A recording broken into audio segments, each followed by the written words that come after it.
I started out, I moved to Nashville in '78. I was 23, just about to turn 24 years old. Performed my whole life and with family bands and stuff like that. But so I taught public grade school, public school, 7th, 8th, and 9th grade. Junior high school, I guess you'd call it. Yeah. Music. Cool. For 2 years after I graduated from college. But I had performed with family bands and stuff my whole life. So I did the choral thing, taught the kids, loved them, but the urge to create and perform overtook the urge to teach, even though I love teaching. So then I moved to Nashville, and I started out writing for Pete Drake, and that's where I met Pam. And through Pete's place, as it was called, the recording studio and the publishing house, I met Don Goodman. So he was, had written a bunch of hit songs already, and just liked my sense of melody and stuff. And I was just a little fresh little green school teacher, from Wisconsin. And so it was really, really fun. But we wrote Ring on Her Finger, Time on Her Hands together. And that was with Pam. Pam and I started singing sessions on, they called them spec sessions, where people from around, anywhere would come to Nashville in those days and work with some major producers and major players, because it wasn't as busy and crazy and hard to get indoors as it is now. And so Pam and I got on the mic together and realized that we had pretty cool sound together. Grew to be friends. Then anyway, wrote a bunch of cool things. Dixie Road, that was a Lee Greenwood hit as well, with Don, and then met Pat Bunch. This is a segue. So we actually met Pat through Dell Bryant, who worked for BMI at the time, and we were all BMI writers. And Pam and I had this cool sound going, vocally and musically, and really wanted to pursue plugging that in to a great team with a wonderful lyricist. And Don wrote with a whole bunch of other people, and he was busy a lot, and it was Don was primarily more of a country writer. So Dell's like, you gotta get with this lady Pat Bunch. She has volumes, like folders of lyrics. That's what she is a poet, a lyricist. So we hooked up with Pat, and it was love at first sight. And song at first sight, it's quite a new phrase, and we just got on a roll. And we were like the Three Musketeers, sometimes the Three Stooges, and wrote many, many songs together. And we did a lot of our writing on the phone, because Pat lived in Hendersonville, and Pam and I were in the Franklin area. It was a long haul. And I'm a talker, and Pat's a talker. And so we'd get on the phone, and then we hooked up this, Pam's dad made us this little plug that we could plug into a cassette player from the phone. And thank you again, John. He passed away a year ago. So he's hanging out with Todd right now. But at his funeral, Pam told the story again, and because I, of course, was there. They're like family to me, and we brought out that little contraption and thanked him once again for building that little chord. But anyway, so we wrote, had some hits, quite a few cuts, and then through the Kennedy Rose kind of artist path, we met Kip. Because, Kip worked for Owens, Jim Owens, wasn't it? Mm-hmm. Yeah, and did all those shows. And she was writing for, didn't she write for, Billboard? Yeah, she was Nashville editor. The Nashville, yeah. So she reviewed, she would review our songs or talk with us about what we were doing. We had just, was that right before? I'm losing my years now. I can't remember if we had gone out on the road with Emmy Lou before or after. I think it was after we wrote I'll Still Be Loving You. But anyway, so we knew Kip. And she interviewed us various times, and and said, man, you need to meet my husband, you know, he's really talented. And blah, blah, blah.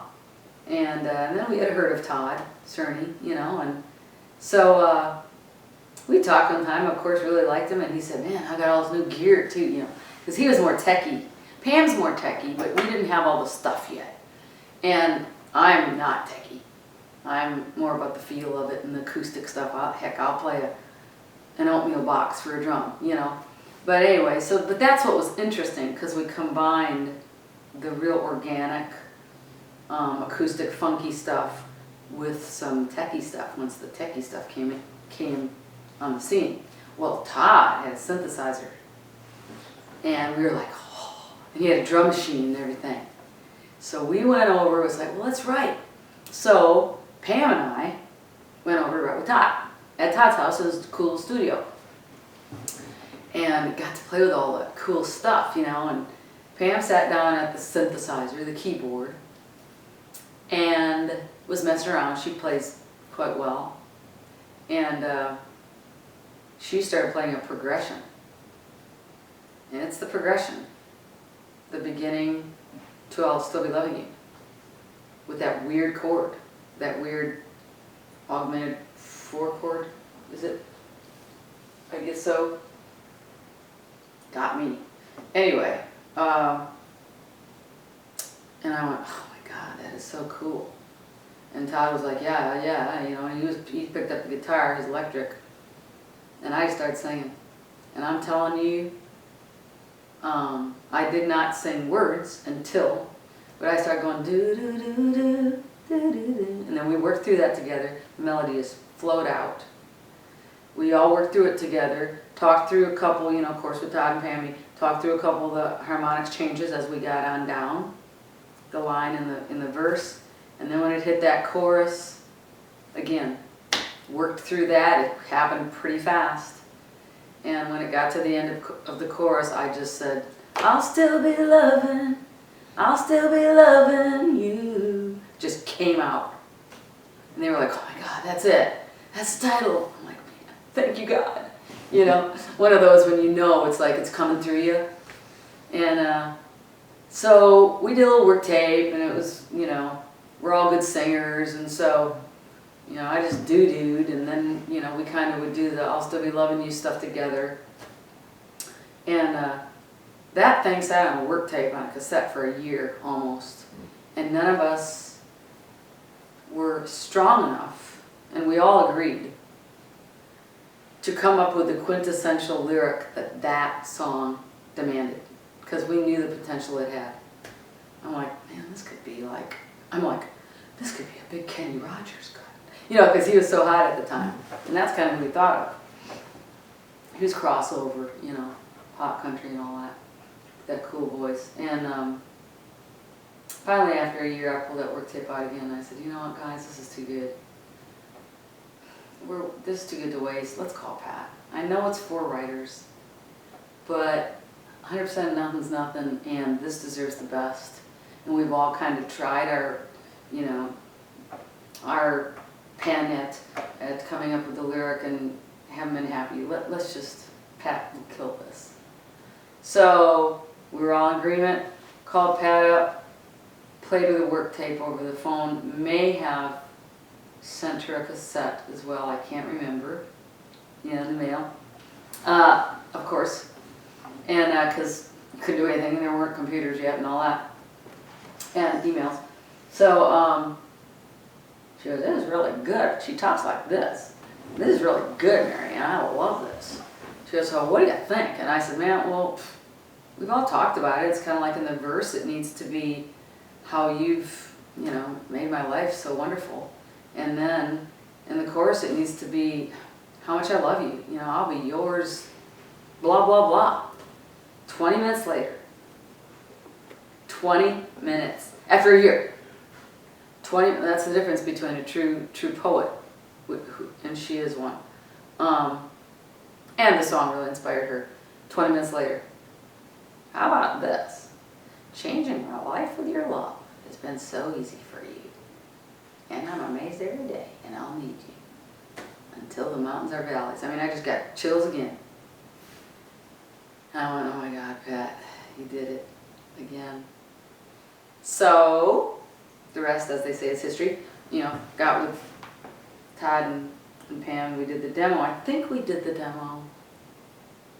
I can't remember if we did it at Todd's or Steve's. I think we might have gone ahead and gone to Steve O'Brien's, who we did a bunch of demos with, because he had better mics and all that. He was more set up at the time.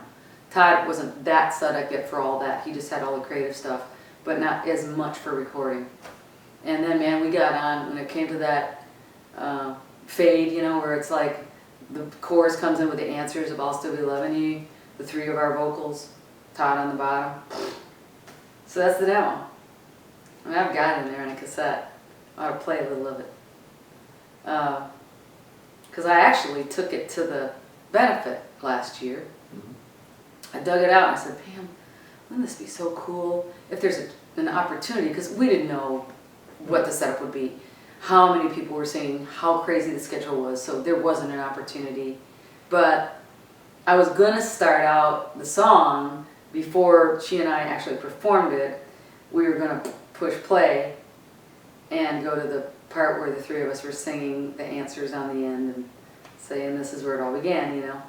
So I could do it now. But yeah, it was a huge cut for us. And you know, when I don't think the demo sat around very long. And we were so excited because Pam and I were writing, and Pat wrote for Warner Brothers, so they took that puppy around fast. And when they first called and said, oh, we got a hold, they're going to cut it. And they said who the engineer and the co-producers were. We knew of them and we were excited, but they said, but no, not Kenny Rogers. It's a brand new act called Restless Heart. And we were a little disappointed. Yeah, but Tim DeWa is producing. He's flipped out over this. They love your demo. They're going to try to capture all the magic and more. And these kids, this band is great. You know, the kid sings his tail off. So yeah, then when we heard the cut, and that was a big hit record for them. Not only I'll Still Be Loving You, but that whole first Wheels. And they were, you know, they had their time of being a real hot band. So it turned out to be great. It did cross over. It was in all three charts, because I think it was #1 adult contemporary, yes, and #1 country, and then it went way up in the actual contemporary music, you know, top Hot 100 pop chart. So we were very, very, very blessed with that cut, and it was all faded. You know, wouldn't have happened without getting with Todd. Just, you know, that's the cool thing about co-writing and sharing the different energies and talents and takes on anything, but especially music, because it becomes, you know, in this case, 4-dimensional, and it's something you can't do alone. You know, you can be really good alone, but it's that color. Yeah, the synergy of getting together one way or another that I've been experiencing myself being down here. Synergy. Yeah. Yeah.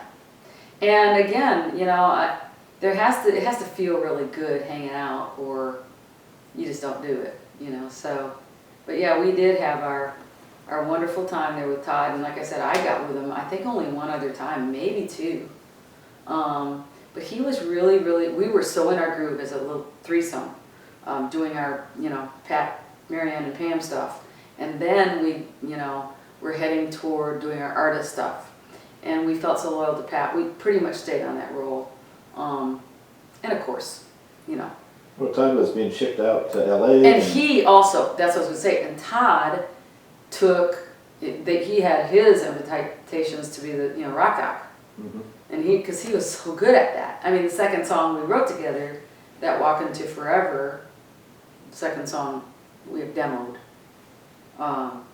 It was that big pop rock with all that Todd influence, and it was very cool. But yeah, so he was following his truth and his bliss, and we were doing ours. But we always loved each other, you know. Always loved and respected each other. And I don't know that, I mean, we He's sure never wrote a bigger hit. That's our biggest. I don't know how many million airplays it's gotten, but it's the biggest copyright in my life.